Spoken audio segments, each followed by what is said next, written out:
നമുക്കത് തീർച്ചയായിട്ടും ചെയ്യാൻ പറ്റുമെന്ന് വെച്ച് കഴിഞ്ഞാൽ നമ്മൾ കൂടുതൽ കോളും നമുക്ക് ഓൺലൈനിൽ കൂടെയാണ് തന്നെയാണ് വരുന്ന സമയത്ത് നമ്മൾ കസ്റ്റമറോട് സംസാരിക്കും.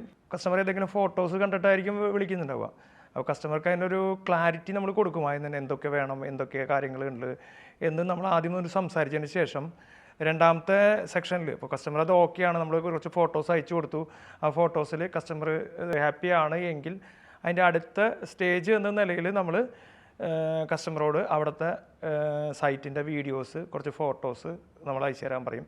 അപ്പോൾ കസ്റ്റമർ പറഞ്ഞിട്ടുള്ള ഈ മോഡൽ അവിടെ ചെയ്താൽ വൃത്തിയാവോ, ഭംഗിയുണ്ടാവോ, അത് അതിൽ സൂട്ടാവോ എന്നുള്ള കാര്യങ്ങളൂടി നമ്മൾ നോക്കിയിട്ട് ഓക്കെ ആണെങ്കിൽ കസ്റ്റമറോട് പറഞ്ഞതിന് ശേഷം നെക്സ്റ്റ് അവർ നമുക്ക് മെഷർമെൻറ്റ് അയച്ചു തരാൻ പറയും. മെഷർമെൻറ്റ് എന്ന് പറഞ്ഞു കഴിഞ്ഞാൽ അതൊരു കസ്റ്റമർക്ക് എടുക്കാവുന്ന രീതിയിലാണ് മെഷർമെൻറ്റ് വരുന്നത്.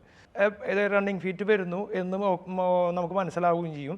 മനസ്സിലായി കഴിഞ്ഞ് കഴിഞ്ഞാൽ നമുക്ക് ഇന്ന മോഡലാണ്, ഇന്ന ഇത്ര മെറ്റീരിയൽ വരാം, ഇതൊക്കെ നമുക്ക് കണ്ടാൽ തന്നെ മനസ്സിലാവും. എന്നിട്ട് അതിനനുസരിച്ച് നമുക്കൊരു കോട്ട് കൊടുക്കാൻ പറ്റും. തീർച്ചയായിട്ടും അത് നമുക്ക് ചെയ്യാൻ പറ്റും.